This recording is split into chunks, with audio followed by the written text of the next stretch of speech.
Sorry, that was kind of shocking. So on Sunday, I didn't make a video because I was lazy. But then today I thought, I didn't make a video because I wanted to make this video, which I'm going to post on Tuesday. So I'm filming this on Monday. Yay! I unconsciously planned that. So, how do I start this? First thing, he's ready to go outside. Now you can see him. Okay, so I've always been someone who's felt really kind of... This is going to make me sound like an awful person.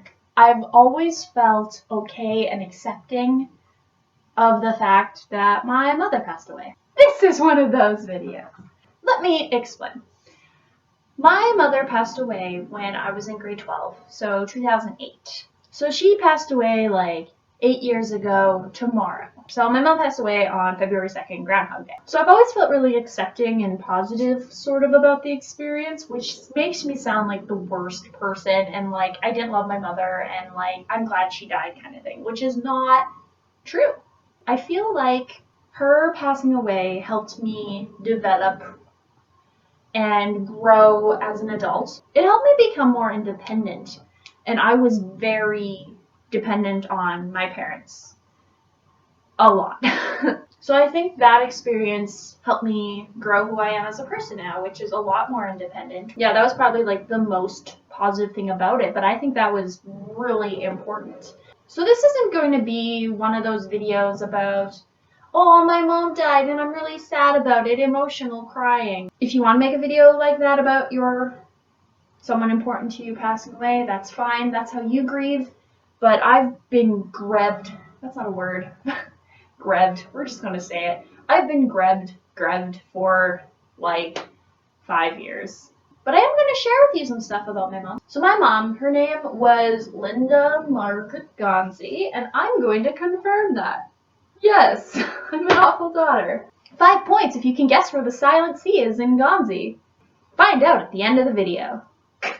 She was born in Esterhazy, Saskatchewan, which is where I grew up from the time I was born to me leaving for college. My mom was very Hungarian on both sides of her family. I told a Hungarian person that my mom was Hungarian and her maiden name was Gonzi, and they said that's not a Hungarian name.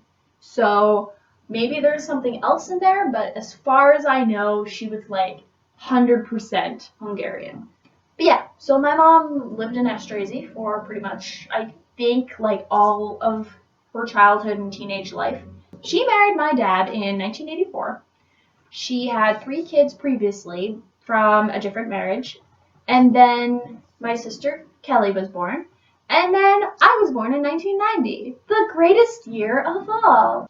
She spent the majority of her life as a mother. My mom was a stay-at-home mom. Pretty much her whole life.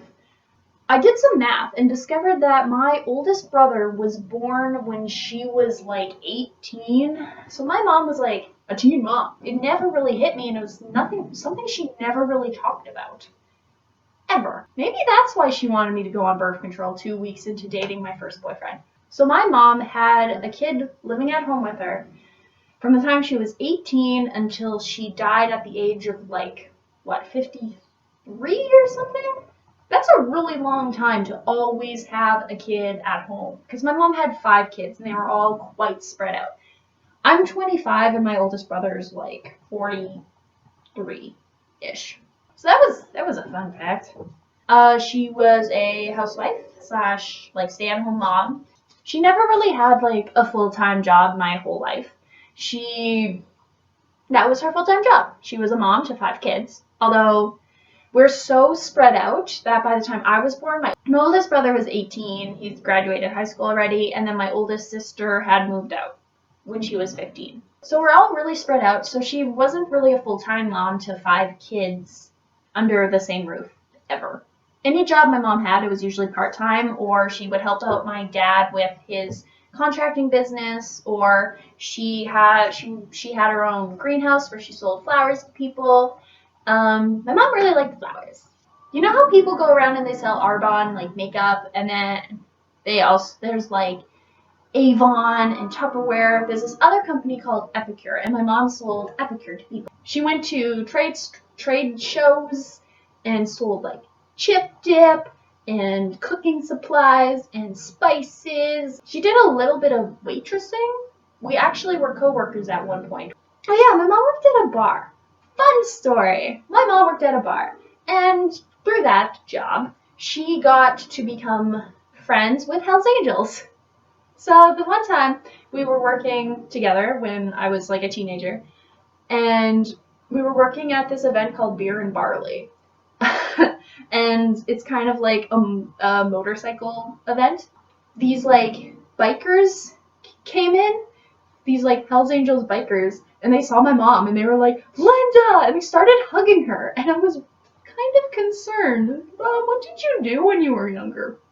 In about approximately 2005 or 2006, my mother got cancer. Great! That's what happens when you smoke for 35 years. Maybe that's why I'm so accepting of it. If my mom had like suddenly passed away for unknown causes or it was just sudden, it would definitely have been much harder. But my mom was sick for like 2 or 3 years, maybe 4. I don't even know. A long time. Because of that might be a reason why I'm like so okay to talk about it. I quite often will call my mom cadaverific. That's not normal. So when my mom was sick, one of my new roles, I guess, as the kid who was still at home was to sort of like take care of my mom. I was sort of like her personal nurse. What I would do is I would be in the living room doing homework or watching TV, or I brought up my N64 from the basement and brought it to the living room. And at my parents' house, the one wall of the living room, it was the same wall as one of the walls in her bedroom, the one against her headboard. So when my mom was sick, and she needed something, she would just knock on the door or knock on the wall, and I would go and be like, what do you need? And she'd be like, could you get me this or that or whatever. One of my jobs while doing that was making supper for me, her, and my dad. I think from that experience, I really learned to appreciate cooking, which is one of my favorite art forms. So thanks for that. I mean, that's like the dumbest thing ever to be thankful for. I'm glad you're sick and couldn't cook for your family. So my mom had cancer for a few years, and then eventually the lung cancer spread to like her liver and her bones. And those are important. You need those. Sadly, she did not survive. And now I make zombie mom jokes. I don't think it's normal that I can talk this normally about someone dying. It's not normal. Tomorrow's her 8th death day. Happy Death Day! That's a Harry Potter reference. That's highly inappropriate. This is a book. My sister got these books made for my family, and it just has like pictures of my mom. That's my mother when she was a baby and an adult. The only time I pretty much look at this book is on like February 2nd. It's like the only time I ever look at it. That looks pretty much exactly like my niece Chelsea when she was younger. And then like this picture I think looks very much like my sister Kelly. That's very much my sister Kelly. It's kind of weird how like you grow up to look like your family members. I feel like my mom was very accepting of me being a nerd and promoted it. And here's why. My mom never really played video games. I don't have a single memory of my mom playing video games. But I remember camping at the lake. My parents had a seasonal camp spot, so for the whole summer, me and my mom would go camping. I remember a few times I would be playing PlayStation in the camper. I mean, you're camping all summer long. Like, usually when you go camping, it's like, go outside, go swimming, go do stuff outside. When you're there 24/7, you're less concerned about that. So I would be inside playing PlayStation, but still my mom would be like, you should go outside. Oh, but I'm playing this game and I'm really enjoying it. So what my mom would do is she would help me move the TV outside and my PlayStation, and I would play PlayStation outside. And then I remember other times I'd be playing games just at home throughout the year. My PlayStation didn't have any memory cards at the time. So if I started a game, I had to finish it. My mom knew this. So when my dad's like, turn off the PlayStation, it's time to go cut shims, or go do yard work, or clean the garden, I don't know. My mom would be like, just turn the TV off and come back to it later. I've always really appreciated that. So yeah, so I feel like my mom was like very accepting of my video game nerdiness. So, thanks, ma'am.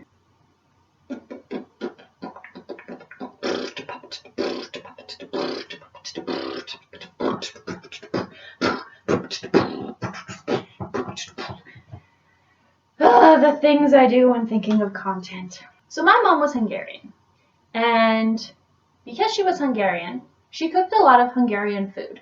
I don't even know if she realized she was cooking a lot of Hungarian food. Pretty much everything she made had paprika in it, which is a very Hungarian spice. She would always make cream chicken or potatoes that had like this creamy sauce on it. We called it fish potatoes because she always served it with fish. The potatoes had nothing to do with fish. There wasn't fish in them or anything. They were always just served with fish.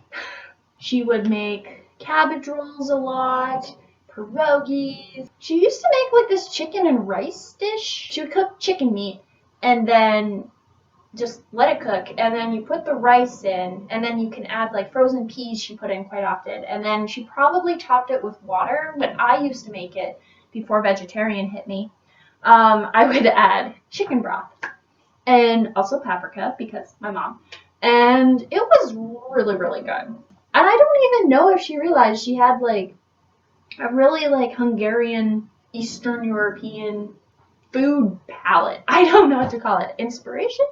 I mean, it makes sense. Like the area that I grew up in, Esterhazy, is very Eastern European, so it makes sense. But I don't even know if she ever realized it.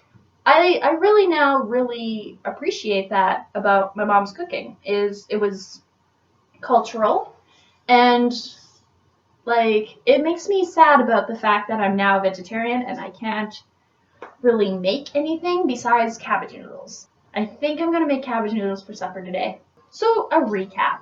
Things I learned about myself through my mom's illness and through her death. 1. I have the ability to be independent. 2. I like cooking. That is important. 3. I didn't talk about this one, so this is a new point. 3. My mom was like the glue that held my family together. As soon as my mom passed away, my brother maybe he didn't deal with her death very well, but my brother kind of went crazy. I have this brother named Jason. And since her passing, he has been kind of very hard to deal with. He likes to be a little harassy over the internet, and he just likes to say a lot of lies and just things that really are not true. Yeah, so that happened. My 3 oldest siblings, we have a different dad, so our mom was our only like connecting parent. So as soon as that parent passed away, we all kind of like, ah. So that's a point I learned. Glue. While filming this, none of this is in any sort of order, so we're going to see how it edits together.